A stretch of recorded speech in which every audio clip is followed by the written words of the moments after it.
Good afternoon, everyone. Thanks for joining us for today's session on micromodeling, unlocking powerful insights from small samples. Before we get into it, just a few housekeeping items. All attendees are in view and listen-only mode, but we'll have a Q&A session at the end.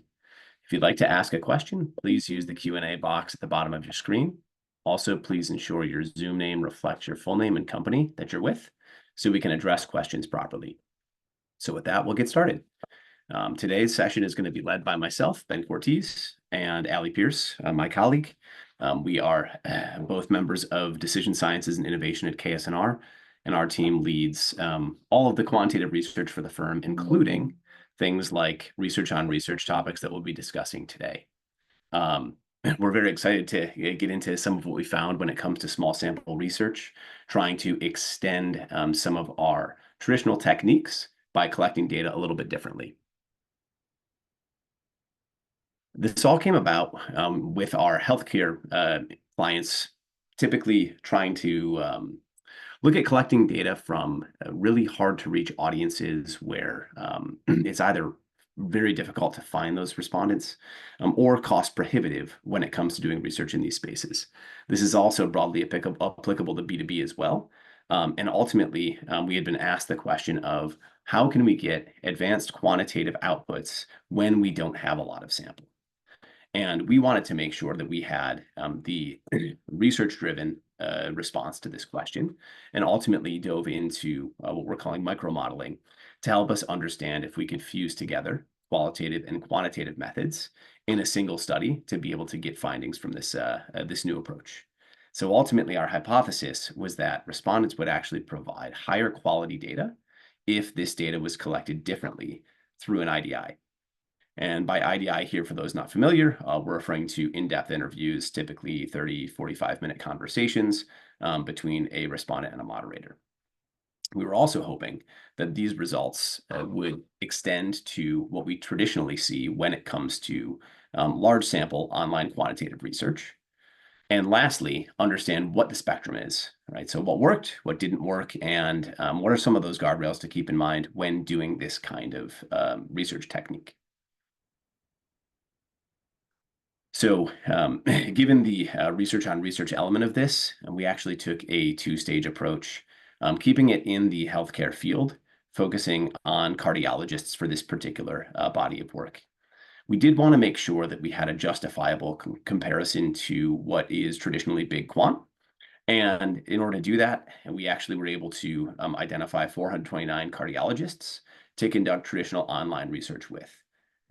In terms of the advanced trade-off techniques and advanced quant research we were trying to execute, we included both a max-diff and a conjoint element in that online research. These are advanced trade-off techniques that typically require sample sizes, in the hundreds to have confidence in the results and be able to effectively estimate all of the insights that come out of this kind of work. For the online survey, we split the sample half and half so that we were making sure there was no first-order bias of which activity was exposed first. This was intended to set the truth or the baseline for comparison for all of our smaller sample research so that we could have confidence not just in the feasibility of running an analysis with smaller samples, but also does it generalize? And that was the bigger concern going into this body of work. So in order to tackle that aspect, we looked at the qualitative side as well. And we had been fortunate enough to partner with EMI to be able to provide all of this data for us. So shout out to them as well. For those IDIs, we actually ended up conducting 90 in total in 3 different groups. The first group had, similar to the online survey, both the max diff and the conjoint components in the same activity. We wanted to make sure, though, that we were not going to be impacting the respondents from a burdensome quantitative exercise in an IDI framework. And so we also split out 2 other sections, one being max diff only and one being conjoint only. From this, we were able to use these 3 different cells in combination to match them against our quantitative baseline through a series of analyses where we ultimately took the first 10, 15, 20, so on and so forth of the interviews, by truncating that data out, treating it as though we only had 10 interviews or 15 interviews, as that's how we would typically approach a qualitative study. For each of those, we ran models and analysis on the outputs, the generalizability to the truth, as well as the performance and other metrics that Ali will get into details in the second half of this presentation. From there, we were able to use this to establish our framework. And the good news is we had some things that worked really well that we didn't expect. And the bad news is, of course, in any research on research, some things didn't work so well. So what we wanted to share before we get into those findings, though, is a little bit more grounding on the scope of these activities. So this is important when thinking about how you might apply this to your own research, thinking about the size and the complexity of the models that we were trying to estimate. So on the left-hand side, you'll see the details about the max diff. And in this case, we took a relatively large size activity where we had 13 screens per respondent and tested 17 total attributes. The topic of this max diff was on coming up with different types of topics that these cardiologists may be interested in participating in research for. So kind of keeping things close to home from the market research perspective, helping us better understand their tendencies of how they want to engage with researchers like ourselves. On the right-hand side, you see some details about the conjoint. This was big. We decided that we did not want to tackle a small conjoint exercise. We really wanted to push the envelope to see what we could or could not do from a conjoint perspective within this small sample framework. So here we had 10 attributes with 8 screens per activity. And in this particular situation, we were looking at trading off between different research engagements that these cardiologists may be asked to participate in. So things like a 45-minute IDI on a weekend versus a 15-minute online survey with different reimbursements and rewards for completing the survey with us as well. So with that being said, we had really strong success with the max diff, finding that we could get away with much smaller samples than we had ever anticipated when we collected the data differently. Unfortunately, we pushed the limits a little bit too far with the conjoint. And because of the size and scale of the conjoint activity that we tested, remember 10 attributes is quite a bit even for an online traditional conjoint, we did not see as favorable results. And so ultimately, we hypothesized that there is a middle ground where if we can keep a conjoint similar in scale to a max diff activity versus a highly complex one, we expect to see similar results from those types of studies as well. So to really kind of get into the weeds on the thresholds and what we found, we want to level set everybody first on the left-hand side here, which is what we did with our online quant. And so how did we come up with those specific thresholds and recommendations, and ultimately that comparison to this truth or what we would have traditionally gotten from online research. So starting at the top, similar to what you would see in an intro statistics course, anything less than a sample size of 30 gave unreliable results. We don't recommend doing online quant with these advanced techniques with base sizes less than 30. Once we get beyond 30, though, we did see some ability to directionally pull out insights of the real winners when focusing on the max diff. It was still highly volatile, so not a lot of detail in these results, just simply being able to have some indication of what might win and what might not. We saw another cutoff around 50, where results started to become a bit more stable, and we were more confident in identifying the top 3 to 5 attributes. And so here, this is really important when you're thinking about doing quick turn research or research where it's still relatively new, and we don't need that much precision in terms of the outputs that we're getting, but we need something more than just a directional result. Once we get into the 85 plus section, we saw reliable results. So these would be your standard base size recommendations for a max diff activity in an online setting. We did, however, see an even larger base size emerge as a really precise and reliable base size with high confidence, where the results tended to align very closely to what our truth was at 200 plus. So all of that being said, this lays the groundwork for what we could expect from our market micro modeling efforts.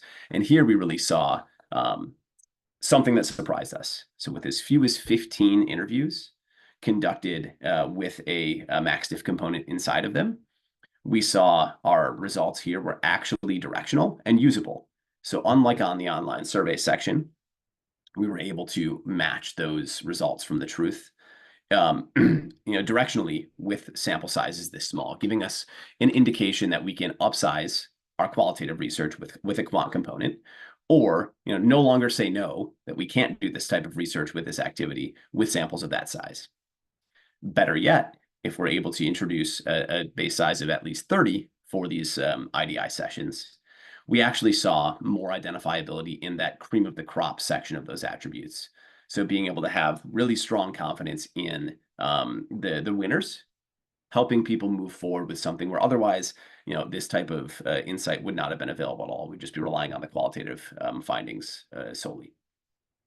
Unfortunately, again, the trade-offs here is that the good news doesn't always flow through the entire activity.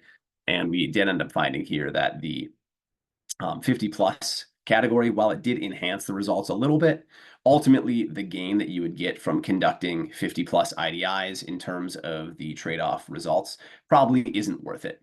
If we're going to be looking for 50 plus IDIs, we might as well try and push it to 85 and conduct the research using our traditional online techniques, because ultimately we weren't able to jump into that reliable bucket when we had smaller samples as outlined here.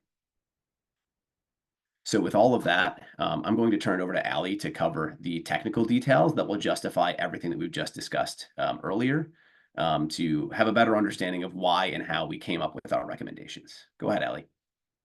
Thanks, Ben. So before we dive into our qualitative data, we first want to introduce the metrics that we use to assess our results. In order to assess how well our results that were modeled using the various smaller base sizes, how well they aligned with the original full quantitative results, that N of 429 baseline, we needed to create a couple of difference metrics first. And since these results were from a MaxDiff activity, we focused on two aspects of a MaxDiff: rank order of the attributes and share of preference. And so for our first metric, we're going to refer to this as MAD, or our mean attribute difference score. So this is going to tell us on average how much of a difference is there in the rank order of attributes relative to our baseline. Again, that full 429 quantitative results baseline. So a MAD value of 1 here could indicate that would indicate each attribute on average differed by 1 rank order from the baseline. So this could be, for example, a 3rd ranked attribute in the baseline data showing up as either a 2nd or a 4th ranked attribute in our smaller sample size test data. So a MAD score here of 0 would indicate an exact match. So again, MAD scores lower is better. So a smaller value would indicate a closer match. And then to get a little bit more granular outside of just the rank order, we also looked at the difference in attributes' actual share of preference.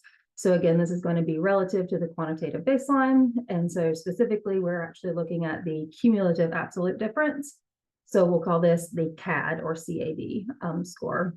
And so this is going to be the total difference in share of preference across the different attributes tested. So for example, a CAD value of 10% for the top 2 attributes could indicate the top attribute was off by 8%, whereas the second attribute was off by 2%. So then you get that full CAD value of 10%.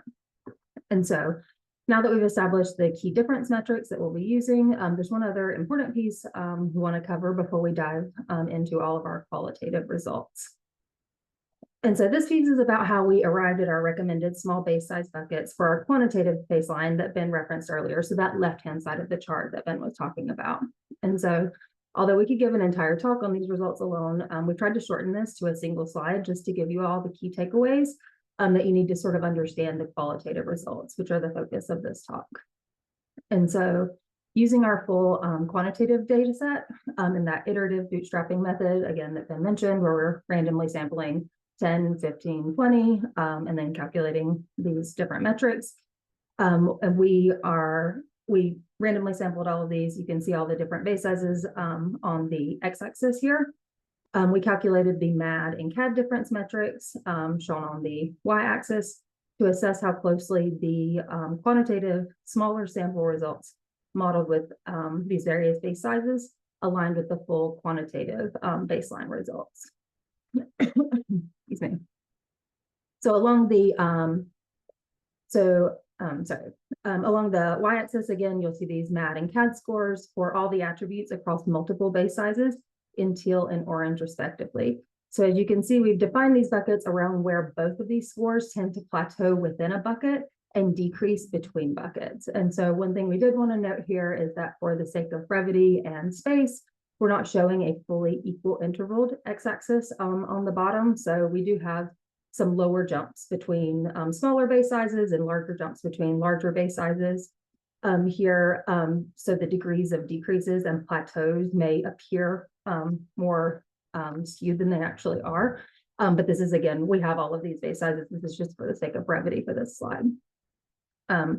So here we see that by the time we hit that N of 85 bucket, our attribute rankings are generally within a single placement, and our overall cumulative share preference differences among all attributes are within the single digits. So this is one of the justifications for using that N of 85 as our quantitative baseline. If we turn our attention to the bottom portion of this plot, we have the same x-axis, but a different y-axis. So if we look at this orange line, we're looking at the percent of time that we're able to correctly identify the top attribute as the actual top attribute. And so again, you see this similar pattern emerging where we have this increasing trend as our small base sizes increase. We start hitting that 70% accuracy around that N of 85. And then we start getting more limited gains up to that N of 200. So again, more justification for why we define this N of 85 as our baseline. Similarly, if we focus on the dark teal line at the bottom, so we plotted the percent of times we could accurately identify the top 3 attributes rather than just the top 1. We start to see much lower performance, although it is still increasing as we increase our base sizes. But if we expand that search through for the top 3 within the top 5 for the tested base sizes, the accuracy again is much higher, hitting that greater than 85% at that N of 85 base size.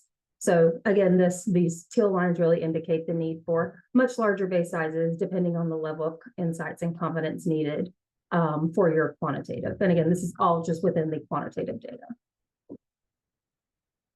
And so combined, these results pointed us towards the recommended buckets that we previously mentioned for our standard quantitative MaxDiff, with our evidence that reliable MaxDiff results could be obtained with bases as low as 85 in a just typical online quantitative survey. And so we're going to use this data as the comparison benchmark. So you'll see that N of 85 data pop up a lot over the next few slides. This is going to be the benchmark that we use to determine whether our qualitative interview method is going to produce similarly reliable results. All right, and so now diving into our qualitative results. And so this is the data we collected using the IDI, the MaxDiff mixed with the IDI. So we use those same difference metrics that I just referenced, the MAD and CAD scores, to assess how well our qualitative results of various base sizes stacked up against our N of 85 benchmark. And so if we focus only on the plot on the left at first, you can see our base sizes that we sampled or tested at are on the x-axis, and our MAD score, so again, this is that rank order difference score, is on the y-axis. And so our N of 85 benchmark here is in the orange line, and this is something that you'll see throughout the talk, that we'll use that same orange as the reference point for all of these upcoming plots. And so you can see the qualitative MAD scores are in the dark teal, whereas the quantitative MAD scores, just for a reference point, are in the light teal. And so you can see, as shown in the plot, the qualitative data substantially outperforms the quantitative data and how closely aligned the difference rankings are from the top attributes. So with the base size as low as N of 15, you can see that we're already able to get an exact match. So another way to look at this is that we were able to accurately identify the top attribute as being the top attribute with a base size as small as 15. And so now if we shift to the plot on the right, we're now looking at a MAD score for the top 3 attributes. So we're expanding outside of just the top 1 attribute up to the top 3. And again, we see the qual data substantially outperforming the quant data. So at that N of 15, we're already below that N of 85 quant reference, our benchmark line. And we start to see exact matches for the top three around the N of 50 bucket or so.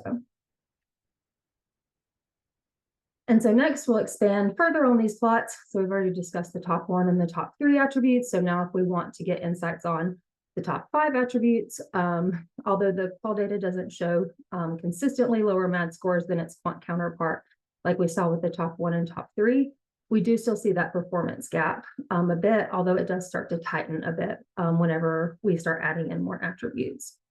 So around that N of 50 base size or so is where we see the qual MAD score drop below our N of 85 benchmark, indicating the qual data does still seem to have an edge over the quantitative data if you're needing insights even outside of the top three. So you are able to extend your insights outside of just what are the top three attributes. You just might have to bump up to that N of 50 base size. And so lastly, if we expand our MAD score to include all attributes, so this is on the plot on the right, we can see that our qual results do outperform the quant results around the N of 50, but they actually never quite dip below our benchmark for all attributes. And so there are still some limitations to how much can be interpreted from this method using these smaller base sizes. So it's definitely not a replacement for large quant. And so another way that we can look at this data, sort of going to shift framework a little bit, is that we can look at whether we're able to correctly identify the top attribute at various base sizes and what our accuracy is of that. And so if we look at the left plot, you'll see on the y-axis, this has the base sizes now are along the y, and the x-axis contains the accuracy with the percent of times we correctly identified the top attribute for the quantitative data represented by the teal bar. Again, here the orange bar is going to be our benchmark, that N of 85. So that's why it's the same number all the way down. And then for the qual results, you'll notice these are either X's or check marks. And so these are because we only had a single sample for the qual rather than doing our multiple bucketed samples and averaging. We just have a yes or no, were we correct or not in identifying the top attribute. And so that's what these X's and check marks reflect here. And so if we focus only on the top row, so we're looking at the results for the N of 10, the smallest base size we looked at, we can see that for the quant results, we accurately identified the top attribute 26% of the time, but we were unable to correctly identify the top attribute for the qual results at that N of 10 base size. But if we shift the middle plot to the middle plot and look at, can we identify the correct top attribute within the top two attributes, then even at a base size of 10, we're able to do this with the qual results. And so then naturally, if we expand to looking for the top attribute within the top three, we're again able to identify that top attribute. And so if we move down to increasing base sizes, we do see this trend continues as our qual results are able to correctly identify the top attribute as being the top attribute with base sizes as low as an N of 15, whereas its quant counterpart was only able to do this around 27% of the time. And then, so if we want to extend our insights in the same plot style, looking at beyond just the top attribute, we want to look at, okay, how accurately can we identify the top three attributes correctly? Even with our qual method, you can see we actually were unable to correctly identify the top three within the top three for any of the small base sizes up to an N of 30. And even if we expanded our search for the top three within the top five, this is at the plot on the right, you can see we still aren't able to correctly identify the top three attributes up to a base size of 30. However, if we continue increasing our small sample sizes around, again, that 45 to 50 bucket, we start to have some success at correctly identifying the top three attributes. And this is both within the top three and the top five attributes. So this does indicate that we can get insights beyond just the top one. We can go out to the top three using this qual method. But again, the minimum base size is not going to be the 15. It's going to be closer to that 45 to 50 bucket. And then lastly, we're going to look at a more granular approach, as I mentioned, with the share of preference results. So this is measured by that CAD or cumulative attribute difference score. And so when we look at the actual share of preference values here, we can see that from the plot on the left, our qual results in the dark teal line are actually quite similar to the quant results in the light teal line. for corresponding base sizes. And I do want to point out one little small thing here on this plot.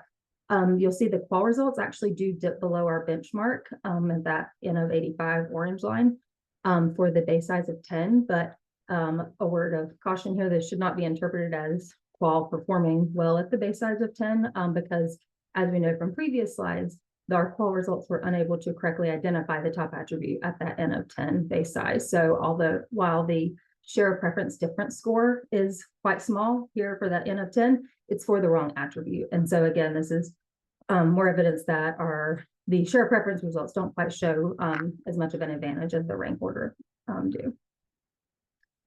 And then if we, moving to the right-hand plot, if we look at the cumulative difference for the top 3 attributes rather than just the top 1, we can see the qual results are again similar, albeit a little worse to the quant results, combined suggesting this is the added benefit of results or the share preference results. We're not really seeing that for our qual method here.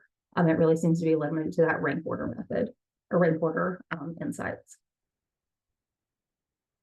And lastly, if we continue out our CAD analysis and expand this to the top 5 attributes and then subsequently to all attributes, we can see the share preference results from the small qualitative data actually underperform compared to the quantitative counterpart results. So this really suggests that our share preference estimates from our integrated qualitative method for small base sizes do not generalize very well for share preference. So if the level of insights that you're needing are that granular, then a larger quant approach is probably better. But again, if you're just needing that sort of rank order style, you need to know what are the top performing attributes. This is a really good method for that. And so with that, I'm going to hand it back over to Ben to wrap us up. Thanks, Ellie. So just to close on, a couple of things to take away from what we've done here today and how you can apply this in your research going forward. First and foremost, it worked, which is great, but it worked well for MaxDiff, and we were able to really leverage smaller sample sizes to get genuine MaxDiff outputs in a different way when we collect the data differently. We did get better data quality through qualitative, something that we had hypothesized was true, and from our empirical evidence really does seems to showcase, at least for the MaxDiff, that the better quality data led to better quality models and ultimately more generalizability as sample sizes increased. Speaking of sample size, we had those 5 distinct categories that came out of the quant study, and ultimately reinforcing that the sample size is linked to the type of insights you're able to get. And so the greater the sample size, the more precision, but there is a trade-off, obviously, where feasibility comes into play, where we can still get something out of those smaller samples. But Ali had mentioned this early as well during the results sharing section, that big quant still certainly has a place. We saw that with the large conjoint that we tested did not have success with these super small sample sizes, and ultimately did see that second tier of precision open up with a base size of 200 plus for the MaxDiff results. And so, certainly depending on where you are in development of your product or feature set, be cognizant of that going in with the decisions that you're making around the types of sample sizes and research methodology you're choosing, so that it can align with whatever your stakeholders' intent is for that particular body of work. And finally, complex models still do require larger base sizes. We do hypothesize that a simpler conjoint, 3-4 attributes, would have similar performance to what we found with the MaxDiff, being something that would be strong results coming out of this type of technique. But when you push it to 10 attributes, 5 levels each, that's ultimately something that's going to require those larger base sizes that we're used to seeing for traditional online quant. So, with that, that'll end the presentation portion of today's webinar.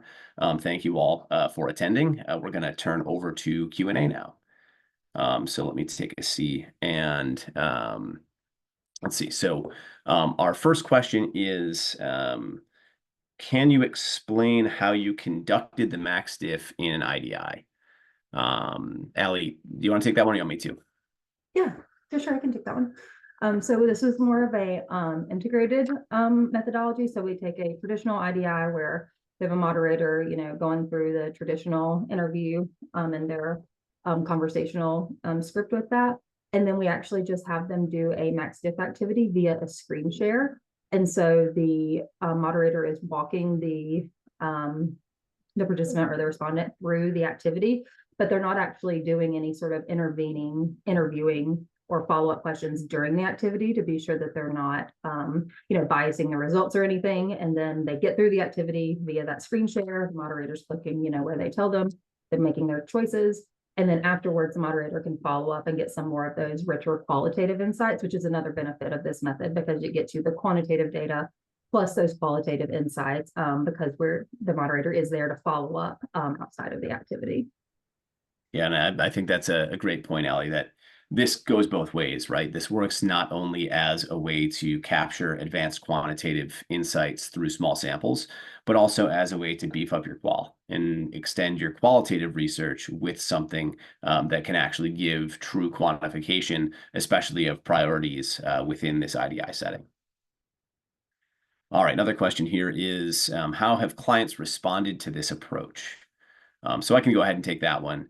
We've actually seen a pretty strong positive response from this, being able to now stand behind a validated framework for conducting small sample research in this way.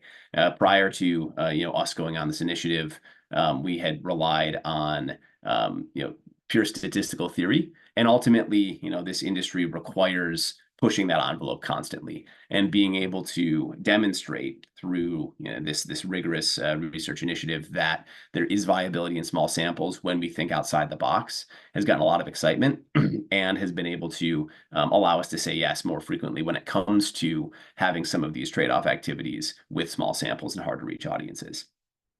Yeah, I'll say another thing then that I've noticed with clients is having that extra sentence to add on to the why of, oh, these are here are your top 3 attributes. These are important, but being able to include some quotes from an IDI in the report and really helps, paint a richer picture for the client. And that I think it's really been successful integrating the 2 methods. Definitely. Thanks, Allie.